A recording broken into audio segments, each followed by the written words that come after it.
And we're live. Welcome back, everybody, to the Sugoi Boys and my weekly muting of my own YouTube. It wouldn't be our live chat if I didn't have to mute my own YouTube as we started, because fuck preparation. We're back. We're back with the unholy trinity that we have here. Myself, Art of Anime, and J Chip from the J Chip Show. And as always, I guess we could talk about the stuff that we have been watching or reading. The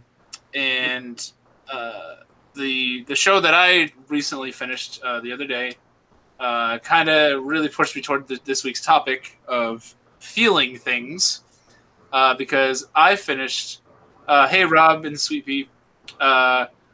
Miasma's Eyes watched Anohana, the flower we saw that day, and I had to say it like that. It sounds like a country song. I should have been a hardo and memorized the Japanese name, like I did with Watamode, but I forgot to take the time to do that. But Anohana, it's good. People should watch Anohana. I'm gonna do a review about it, and it was my first review that I did via my Twitter anime poll. So if anybody out there doesn't follow me on Twitter yet, you should do it, because you get to vote for other shit that I watch, except I pick the categories. If you want to actually command me to watch something, join the Patreon. Yeah, Anohana was really cool. I kind of wish it was longer, but I also like how short and sweet it was at the same time. I think like just some of my issues might have been resolved if the show was a tad longer. And then some, like, I have some problems with like the characters sometimes bothered me. But there are characters that I really loved in the show, and then there's obviously characters that I really didn't like. So that might cloud my judgment on that a tad. But really, really cool show. Really touching. I'll get this out of the way. I did not cry. This, however, is the second closest I have come to crying for an anime, and we'll get into those other times. So yeah, and I know both of you guys have seen Anohana, and I'm going to assume that both of you like it. Yeah, that's all right. Yeah, it's all right. Okay. Did either of you cry about Ghost Menma? Almost. Almost. Yeah, I was almost. Mm-hmm. Yeah. I don't want to get a super split. This isn't like it, but there's stuff with a character's mother that almost got to me more. And I wish that they touched on that a little. If the show had touched upon that subject like any more, I feel like I would have been thrown over the edge and just definitely cried. But luckily, like, she wasn't the center of the show, so they're like, all right, here's Menma. And while I liked Menma, not as sad for me, but still almost there. But March Comes in Like a Lion almost made me fall asleep. It had 2 really, really boring episodes. You're talking like in general, or the last 2 episodes that you've seen? Because I like me some March Comes in Like a Lion a lot, and I'm going to talk about that show later on today. He fell asleep when Smith opened the fridge for his breakfast. Oh yeah, the whole sequence of fucking. Oh my god! All right, J Chip from the J Chip Show. What have you been watching, reading? I don't know. Eating. Well, Walls. Yeah, where's the fruit basket poster? That's at the new house, and same thing with the Hakusho one. You're supposed to grab it, bring it just for this, and then bring it back. That's too much work, man. Okay. What have you been watching? Nothing really. I haven't been watching a lot of anime because I've been busy, but I have been watching anime with friends. And you're in this too, my husband, because we watched a thing called Garzy's Wing. Holy shit, I forgot to mention that. You know why? It was because, like, I It's feel like bad. subconsciously I wanted to forget that thing exists. Garzy's wing is bad. Garzy's, I'm an idiot. Garzy's wing should have been the fucking podcast topic, but no. Garzy's wing. Continue, J-Chip. I'm sorry. Continue, but tell them about Garzy's wing. For those, if someone said, J-Chip from the J-Chip Show, you're my favorite anti-tuber out there. I love your almost bald head. Please tell me, what is Garzy's wing? What is that question? That's a very loaded question. Because I don't know. I don't know, little Timmy. I know you love my channel, but it's 3 episodes long. Just go watch it. But here's the thing. I kind of like the anime Mars of Destruction because of how bad it is. It's something that you can just watch and laugh at. With Garzy's Wing, it's like that, but it's worse. Like, it's a lot worse.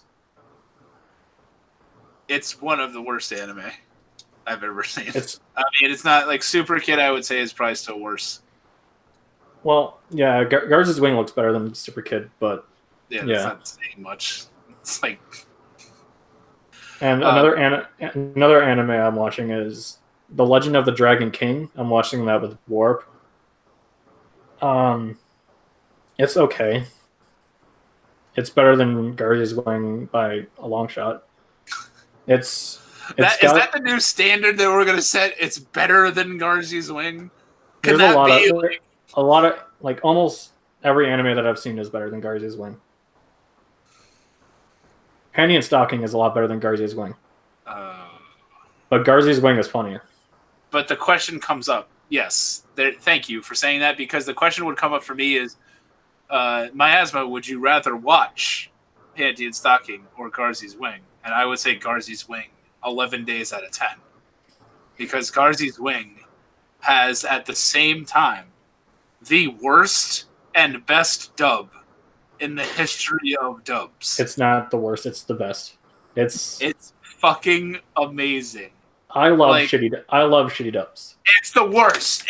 Oh my god. Like, it's not even like it's not even to the extent that like it's the actors. Like, obviously a lot of them are giving a shitty fucking performance.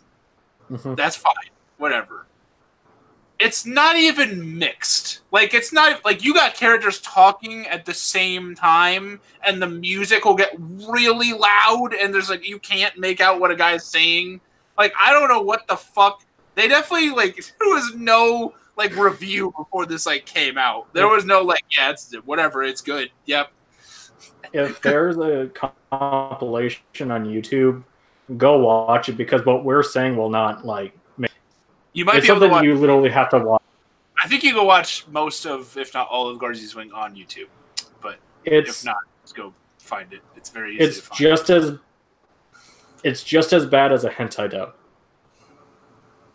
Yeah. Have you seen Garzy's Wing? No. Okay. So perfect. You really should. What if I told you that a story existed of a guy riding a motorcycle and he gets taken by a ghost swan? A ghost swan flies by and takes his soul to another dimension. But it also accidentally grabs a fairy from another dimension. And they go to this one of the other dimensions, and he's thrust into a battle where he's the holy warrior because he has wings on his feet. Sounds like somebody's acid trip.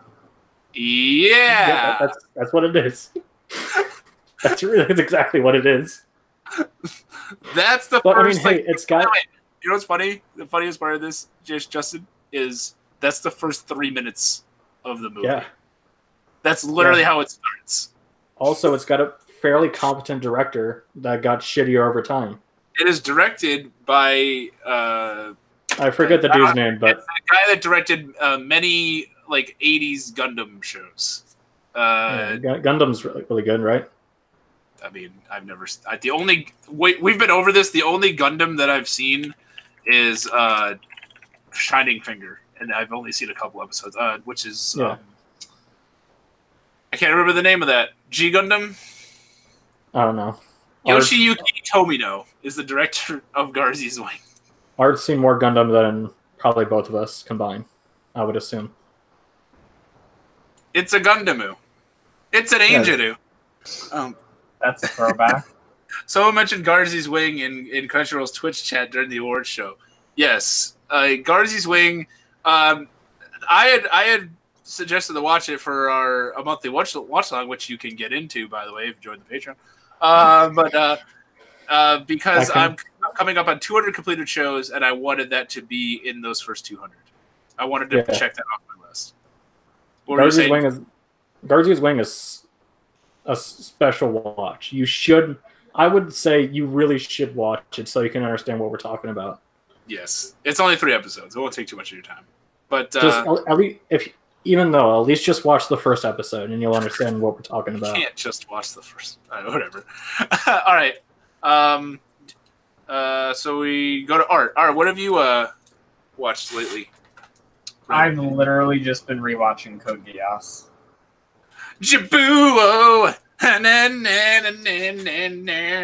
My girlfriend wanted to watch it for the first time, so we're like 7 episodes from the end of it. Like Lelouch, that is the triggeriest comment I've ever seen in my life. Garzy's Wing is essential viewing. Watch it over March Comes in Like a Lion. I mean, if you're an insane person, sure. Or if it's opposite day. That's like comparing, I don't know. That's like comparing a day of me getting to go to like a beach and eat my favorite food and then like bang some hot girl compared to like me walking over a bed of nails. Like that's like, hey, would you rather do one of these actions or the other one?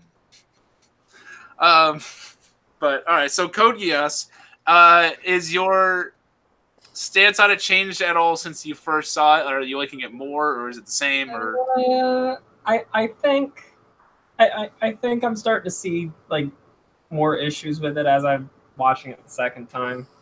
Like, I still think the first season's pretty good.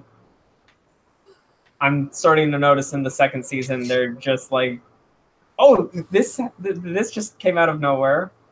The setup for Rollo. He's an assassin. Blah blah blah. Oh no, he's part of the Geass Order. He's part of the Geass Order. Did you notice any similarities between that show and Guilty Crown? Because those people compare those two shows a lot. Guilty Crown is a shittier version of Code Geass. Well, they're both. Is Geass directed by the same dude?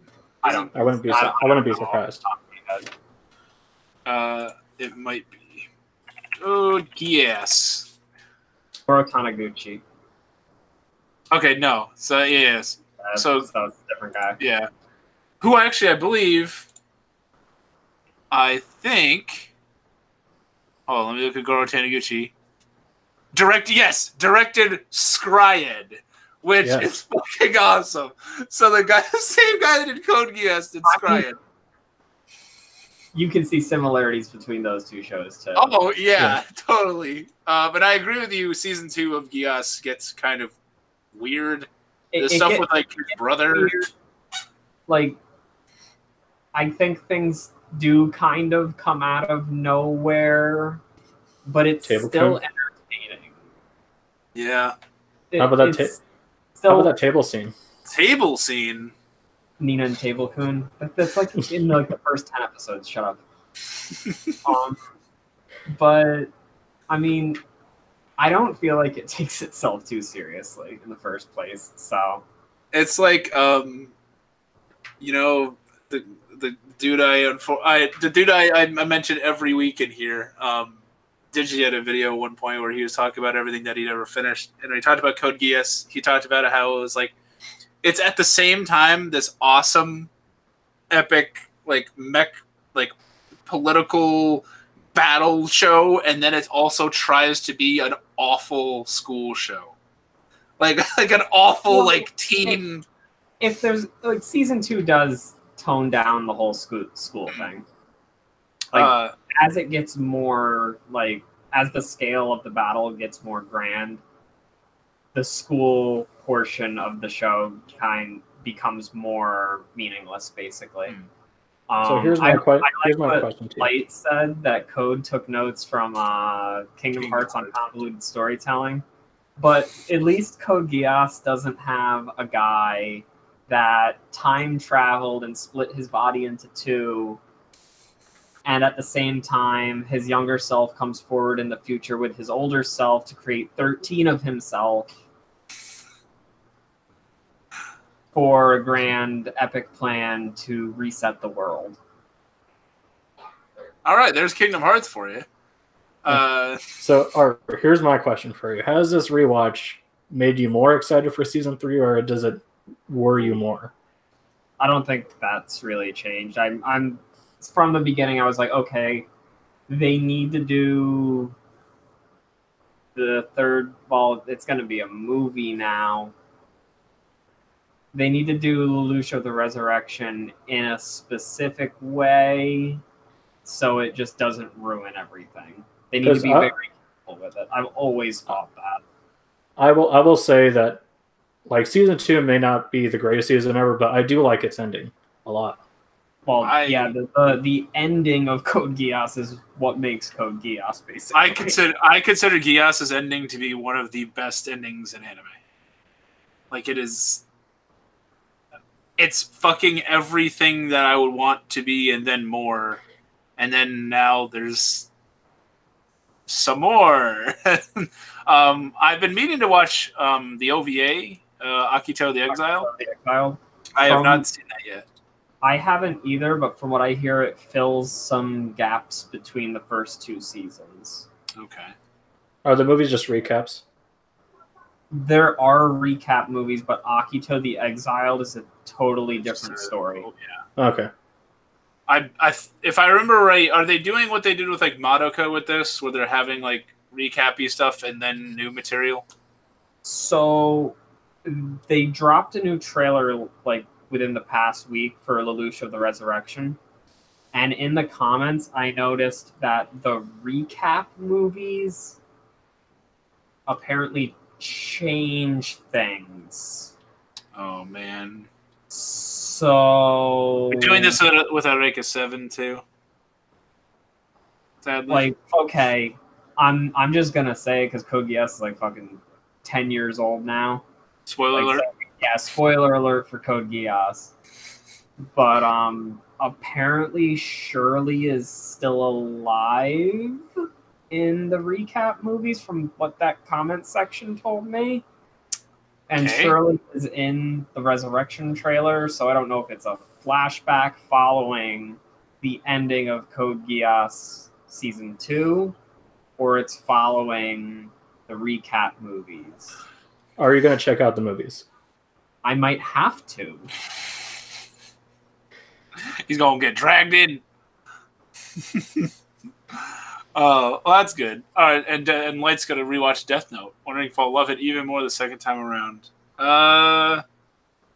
I rewatched Death Note, I think I kind of liked it the same, maybe like a little more. I feel like Death Note's like, I feel like your first time around, like you either know you really like it or you don't. Like, I don't know. I just think it's that kind of like a show. I agree. I agree with that. It's Papa Miasma's favorite anime. It's like the second or third one he ever saw, and to this day, so he's seen probably like 40 or 50 more since then, and maybe that might be highballing a little bit. At least like 30, and he's still Death Note is still his favorite, which is kind of hard because there's not many things like Death Note. So when he's like, "Oh, what should I check out?" I'm like, fuck. But so yeah. But that'll bring us to our main topic with no real segue at all. So anime feels like I was feeling with Anohana this week. I want to know if either of you, or like, I mean, I'm going to assume, or at least like, what's the most emotionally evolved you've been with a show? I mean, it could be a manga too, but I mean, specifically like a show, maybe the most cathartic show to you, or like it could be even like moment or something like that, because some of the stuff that I want to bring up is more so moments in the show versus like the entire thing. So like I talked about Anohana, and it almost made me cry. Clan Ed, After Story, almost made me cry. I would say like on the cry meter of the almost like actually crying is here. Like Anohana was like here. Clan Ed After Story was a little, and I don't really know why, but for some reason Menma just almost got me there. The closest that I have actually physically gotten to shedding tears from these things would be Your Lie in April. Because this will be a spoiler recast. I don't give a fuck. If you haven't seen Your Lie in April, I'm sorry for this. But because I want to say it because I don't want to be super vague. But, well, all right, I guess I can be vague. Okay, both of you have seen it, right? Mm-hmm. Okay. Yeah. I thought so. All right, so the event that happens at the end of Your Lie in April is I thought it was going to happen, and for like the last like there's like the whole scene where he's playing at his concert or whatever, and the show is like, will it happen or won't it happen? And my brain was telling me in the back of my mind, I was like, that's probably the reality of what this is. And my heart was like, no, I don't want that to happen. And I remember after it did happen, I was like super fucking bummed about it. And I was like, holy shit. I was almost crying. It was that moment where I was like, dude, you almost just cried over a cartoon character. And I was like, that's fucking awesome. Good job, A1. But it was, I almost, that is certainly the closest that I've ever come to that. And it was weird because it's something like I sort of saw coming with like some of the events like preceding it. But it was really sad. So that's like the close. I'll start with, I have other things that I'll go into, but we can kind of like go around, I suppose. J-Chip, do you have have you cried to a show, or if not, what's the closest you've come? So the anime that I did cry to was a show called Orange, and that if I say why, that would spoil a lot of things. I didn't realize how difficult this would be. Orange the part where I cried in Orange happened like right in the middle, where a character reveals something to his friends, and like his struggles. That's as far as I'll go with that. Okay. And I really felt bad for this character because I looked at him and I looked at myself when I was in his position, and I really related to him in a lot of ways. And Orange is a happy anime. It can be sad, but also it's very uplifting at the same time. And Orange is a really good show, and I feel like it's kind of underrated. Nice. Art, what about you? I think I've mentioned this 100 times, but Planet After Story, the scene with Tomoya and his father, blah blah blah. He actually has. You've also everybody. He has a very, very, very good video about this, and I would almost rather watch that than anything I do. So you should go honestly. Miasma, you should link that video into the chat. You're right. Or he can, people should watch that. It's very, very good. So kind of and then we can go back. Right? Is there any? Actually, while you're getting the link, I'll go back to. It only takes me all of 2 seconds to get. All right, so we'll go backwards, sort of, with you. Is there another instance where you were like very like on that meter, on that verge, where you were close, or do you have like a cathartic experience to talk about with a particular character or something? The ending of the Monogatari series. Well, the ending of it as of now, because there's still more.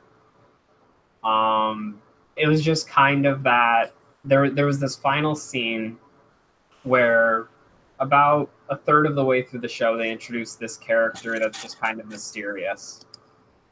And you don't know much about the character. And as the series goes on, they try to craft the character as like the main antagonist. And then there's this revelation that happens at the very end of Owari season 2. And the main character, instead of opposing this antagonist, instead saves her life and figures out everything he thought about her in the first place as true is true. But as the series went on and his mind changed about her, those changes of his like mental state and like just view of her were wrong. So like his first impression of her was right, but as time went on and he got the wrong idea, he was being led in the wrong direction, only to come back to where he began at. And how they ended that, and they brought in older characters that haven't been seen in so long, that were kind of relevant to that part of the story. And just the whole final scene in general, knowing that that was like, this is where final season ends. Like, this is it. The rest of it's just extra stories. There's like, we're going to get prequel stories, side stories, somewhat sequel stories, but the main story. So it's like the realization of the structure. Right. The structure is done. There's more, but it's just, it won't be the same now. And I followed the series from the beginning. So I'm like, oh, this realization just hurts. Like, it's gone. It hurts. Help me. I mean, I'm probably going to be that way with JoJo, too. When JoJo eventually ends, like, that's going to happen. All right. That was cool. J-Chip, we'll go to you. So I'm going to step away from anime and talk about a game that nearly... And it's still Japanese, so don't worry. But Final Fantasy VII Crisis Core. It doesn't have to be Japanese to be anime. That's a belief of this channel. That is gospel on this network. Crisis Core, huh? Final Fantasy VII Crisis Core. You know what's going to happen to a very certain character. Look, Final Fantasy VII happened like 20 years ago. Everybody knows Zack so there's some things we can spoil. Everyone knows Zack dies. So Zack dies, but the way it's played out in Crisis Core is really impactful. Holy shit, Zack dies! I've never played Final Fantasy, by the way. So, but I don't know who the fuck Zack is. So, but like, it's just the way that scene is played out is very well done, because it's like, okay, you know what's going to happen to this character, so how is this going to impact me? But the game, like, does it in a way where it's just like, man, Zack's awesome, and I don't want to see this happen, even though I know what's going to happen. Well, Justin, going back, like, just thinking about Zack's death, and then, like, you're thinking about it in just the context of the scene, but think about it in the context of what happens after and how it affects Cloud. Yeah. Not just Cloud, but Aerith. Well, yes, Aerith, but just the mental distraught that Cloud goes through, and just the fact that he psychologically believes he is Zack, and just the memories are just so altered with him that he's remembering the wrong things. Yeah. Sort of the... go ahead. Continue. But Crisis Core is a really good game, and you should get it. and play it. I was gonna. I have manga and anime that I wanted to tie into this, but I do. I'll bring up the medium. The only thing that's ever in terms of like there's one film, like a live action film that actually made me cry, and it was when I was younger, and I've rewatched it since then, and on the rewatch it didn't. But and it's more so like kind of what as to Art was saying was I kept thinking about the ramifications of the events that occurred. And it was, if anybody's seen Radio with Cuba Gooding Jr., might be a stretch here. It's kind of a sporty movie, but basically, Cuba Gooding Jr. plays this like mentally disabled guy who is like at first I think he had wanted to play football, but then obviously he couldn't, and so the coach from the town school or the high school or whatever. Bryce brought him in as like to kind of like help the team out with like a bunch of different shit, and he's like this. A lot of the, like he's just like it's based on a true story. He's just like really lovable dude, and it's just him and his mom. Like they live kind of like on the outskirts of town, right? And he does all this stuff, and he obviously there's a lot of drama in the movie about like some people don't like him and stuff like that, and the coach is really fighting for him, and he just keeps doing what he's doing, and he's just this really jovial dude. And it's kind of an old movie at this point. So there's a point in the movie where his mother gets sick and passes away, and he is the one to find out. Like he finds her and so forth. And then the coach finds out because he gets called to go to like the scene or like the house, and there's just like this long scene of like it's the idea that like he.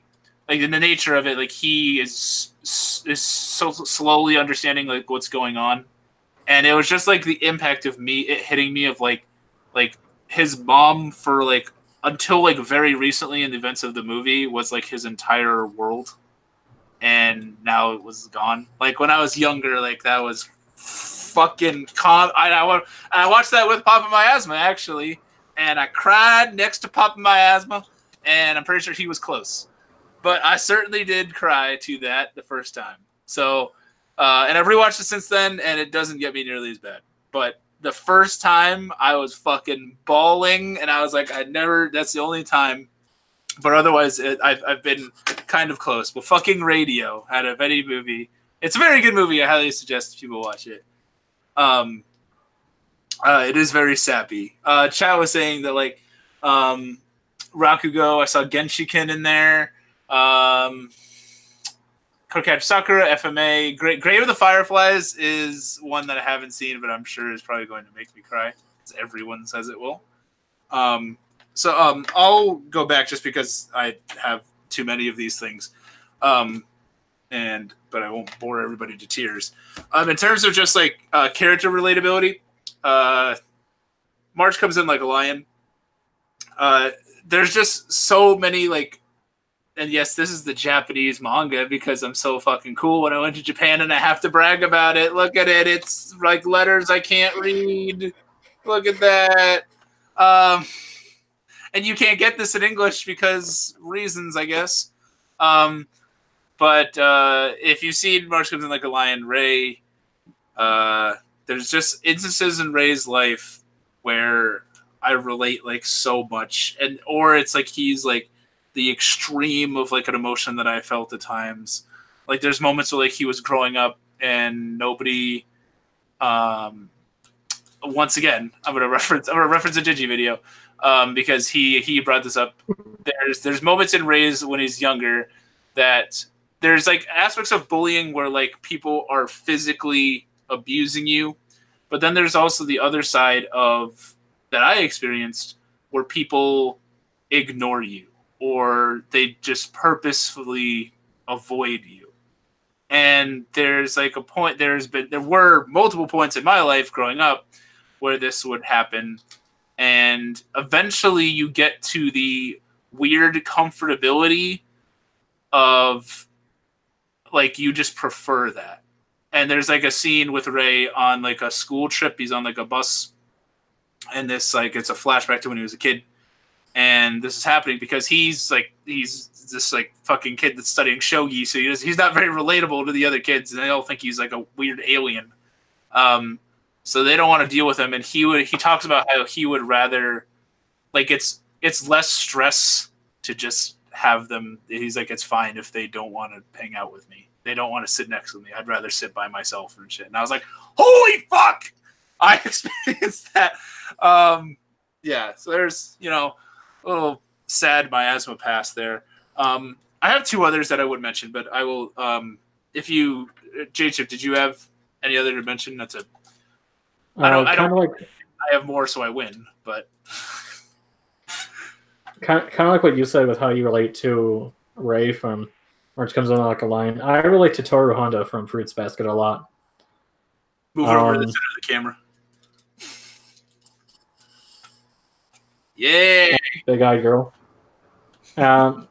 It's just like, so in my lifetime, I've had, you know, people. It's kind of hard to say because it's still sad about what happens, but Toru's mom passed away around the same age where my mom unfortunately passed away, and it's different circumstances of how it happened, but it doesn't change the fact that it did happen. And Fruits Basket was the anime that I needed to watch because I related to that the most. Not to say like anybody in my school or the counselors were, but Toru, I related to Toru because like it happens to her, and I kind of felt what she was going through, trying to be happy during a tragedy. And you think it, but like, also, the story conveys like that sort of experience well, you would say? It's more about her meeting different members of the Soma family. Mm-hmm. But the death of her mother still like affects her, and they do play on that a lot during the show. And I'm looking forward to that remake or whatever it is. I still got to watch the original. I'm surprised you haven't made me watch that. Well, I mean, you have more patrons, and this guy suggests me to watch Harry Lolly bullshit before like the most like cathartic anime in his life. He's like, nah, my husband, I'd rather you watch fucking panty shows. Oh man! All right, well, thank you for sharing that, Justin. Art, do you have another one that you would mention? Or it could even be like just moments. Like I kind of mentioned, like Ray's. I'm gonna go the Justin route, but I really can't talk about it because it's so new and spoilers. Okay. But yes, Kingdom Hearts 3 did get me. Ah, okay. The closest thing I can say without spoiling too much is the more invested you are in the characters, the harder the ending will be to accept. Both negatively and positively. Your heart will be going in both directions constantly. Will it be going Doki Doki? It very well might be. Okay. Let's see. I have two that I want to mention, but I don't know the order. But I want to do. But I guess I'll do the one I can sort of relate to more, and then the other one is just emotional tie to a character. So in terms of like relatability, 5 centimeters per second is that story you have to tell about 5 centimeters per second. My second favorite Shinkai movie, and probably up there like my top 10 overall anime films. And it's more so like it's told in like these three sort of instances of this the main, I actually forget his name, whatever, the main dude's life, about how he's like he's with this girl like when they're very young, and they're friends in the class, and like the rest of the class doesn't really like them, but they don't really give a fuck. They hang out, right?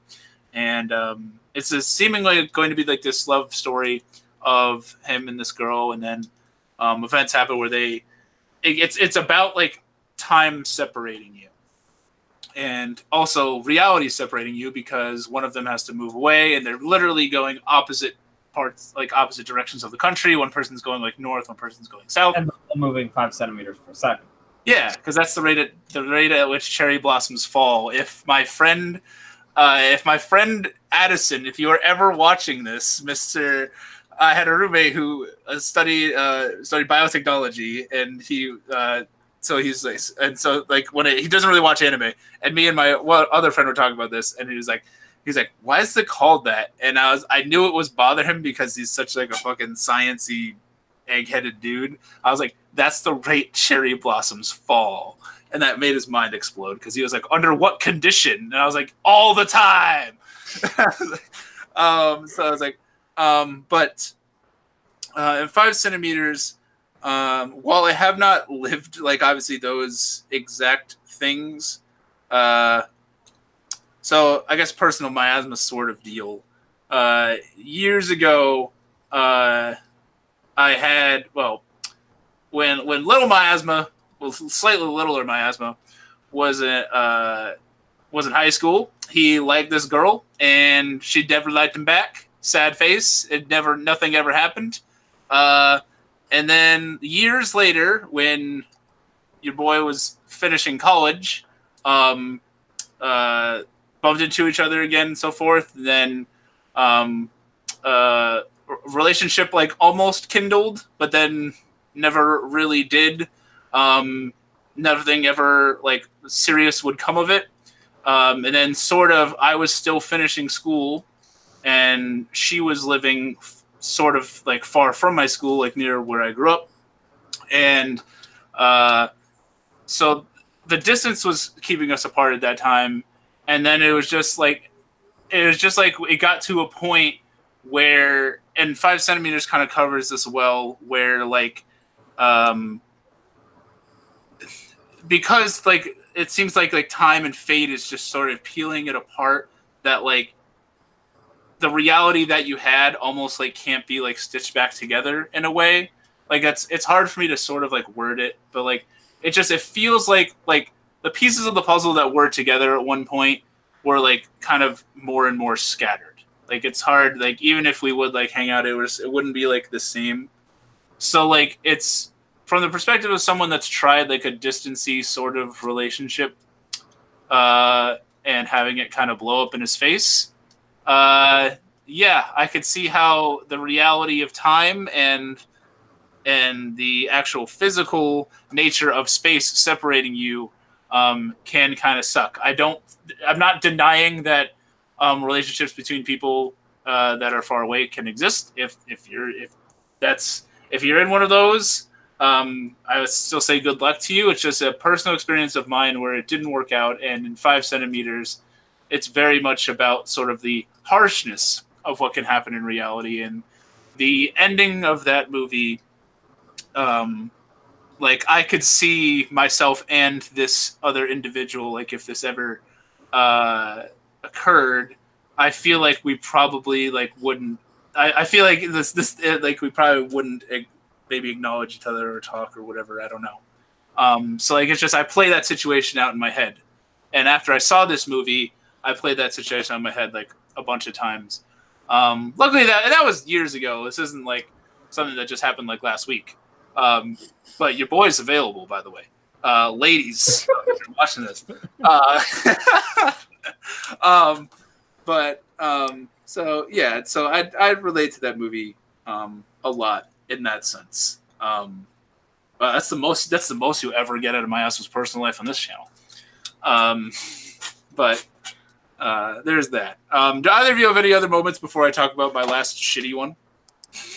You have a shitty one? Well, not shitty, but I think especially compared to that one, in terms of actual like my life. Let's hear it. Bring into it. It's not shitty, but it's just like, so I always have to brag about this anime. Now and then, here and there, is what I consider the most underrated anime of all time because no one ever talks about it besides the 7 people that have seen it who all fap to it. It's fucking amazing. It's like 13 episodes from the 90s. And it's sort of this like it's an isekai technically because the kid gets dragged there. He gets dragged into a world of child militaries. Like, the children are being used as like part of the military, with like obviously with like promises given to them that are definitely not going to be kept, and they're used in like the shitty situations of war and stuff. And this show does not sugarcoat. I've never been in war, but I'm going to assume that the shit that happens here happens. But it happens to adults in most wars. This is happening to kids. So, like, it kind of fucks with you with that. And there are just, if anyone's here has seen it, there's a character named Sarah. And she's not even, like, she also gets dragged from the real world along with the main character to this dimension. And get separated from him. And the events that happen to her are fucking so dark and sinister, and just what she has to go through. Like, the show isn't about her, and her story ends up tying back into the main character. But like by the end of it, like, you're so glad that it was about the main character and not her, because my God, that would have been like, if the camera was focused on her the entire show, it would have been fucking so dark. But yeah, so it's just, I don't want to spoil it because I really want people to watch it. I highly recommend it. I seriously do consider it the most underrated anime of all time, because it's great, even despite that. Like, it's not just sad just to be sad. Like, there are uplifting moments and stuff like that, but in terms of like me feeling bad for a character, or feeling for a character, or just seeing something happen on the screen and being like, holy shit, or just sort of trying to empathize with what she's going through, nothing compares to this show any anime that I've ever seen. It's fucking good. Go watch that show. By the way, Light Lelouch says, "Girl, it's not you, miasma. It's the beard." I did have the beard back then, but yeah. So maybe it was no. When I had the beard when it started. Like, so clearly she was into the beard at one point. But yeah. So there's my last one. Not really tied into my personal life, but anything else either you guys wanted to mention? Not that I can think of. Yeah. I kind of have this moment, and I don't know why. It's kind of a funny moment, but it also kind of relates to the feels. So, 4th grader Justin was watching Yu-Gi-Oh! GX, and Sartorius is a bastard in that anime. He is, like, I hated him as a kid because he would, like, fuck with you. His thing was, like, all about chance. So he would have a card that just floats and it kind of turns, and whatever it lands on, destiny would happen, and he always wins. And I hated that. And he was going to duel Jaden. And I don't know why, but I cried when he got that one move right and he fucked Jaden over. I don't know why I cried, but I did. Oh, shit. Justin, I love you, because you remind me of instances with like, and you give me so much stuff to piggyback off of, because I have actually cried to an anime, technically. It's weird because I always forget that I count this. I mean, it is an anime, but like, I forget it as an anime very often. But it's because you mentioned Yu-Gi-Oh! Pokemon. I cried to Pokemon. Can you guys can you guess the situation of Pokemon where I cried? Bye Butterfree. No, very close, but no. Ash gets stoned. Not Charmander. What'd you say, Justin? Ash gets stoned. I don't remember what the fuck that is. In the movie, he turns into stone. No, it wasn't in the movie. It was the one where they find a bunch of like wild Pikachu, and like Pikachu's like deciding if he wants to like leave or something. For some reason, it's what Pikachu leaves essentially. So there's a plant or might leave, and he does for like a couple minutes of the episode, and then oh my god, Oh my god! They play this like song, I forget, but it just I remember because I used to watch that every day before school, and I've eaten my cereal, and I remember my tears falling into my milk from like Oh, was this fourth grader miasma? pretty much, yeah. I was so sad, and it was just like, oh my god! I forget what the song was. Was it the Together Forever one? No, that's like an uplifting one. It was a kind of sad. Maybe it was. I don't know. Whatever song they play in that episode fucking murdered me, dude. I was like, fuck it. And I don't even like Pikachu. Fuck Pikachu. But like, I was so sad, dude. I cried. Holy shit. I saw Songo in chat. So does your feeling for Songo surpass I think you mean Here and Now? Songo is waifu love feelings. She's the best girl in all of anime. So it's not necessarily I'm not like emotionally tied to her, and no, it's a completely different feeling. I will be making a video of why Songo is best girl, by the way. That is coming. That's going to be its own thing. But yeah. Oh, Yu-Gi-Oh! GX, dude. When you mentioned Yu-Gi-Oh!, chat goes wild. Of course. But yeah, that's the last one I wanted to mention. I guess that's pretty good timing. I want to thank my guests for coming to this. Please check out their channels. I have a link down below in the description for each one. Again, really check out that video that Art has about Clanad. It was really, really cool. And also watch his other stuff. Quite good. Personal favorite, Nozokiana. I'm sure you love that. I'm looking at the breakdown for it. Apparently the people in Indonesia like it too. Well, I made that trip to Indonesia, and I just talked about you the entire time. And check out J-Chip from J-Chip Show, too. Thank you so much, chat, for coming. Thank you for listening to our Sabi stories and all of our spoilers. You guys are the real MVPs for sticking around. Yeah, so I guess that'll be it. So we will see you guys next week. And thank you so much for coming. Bye.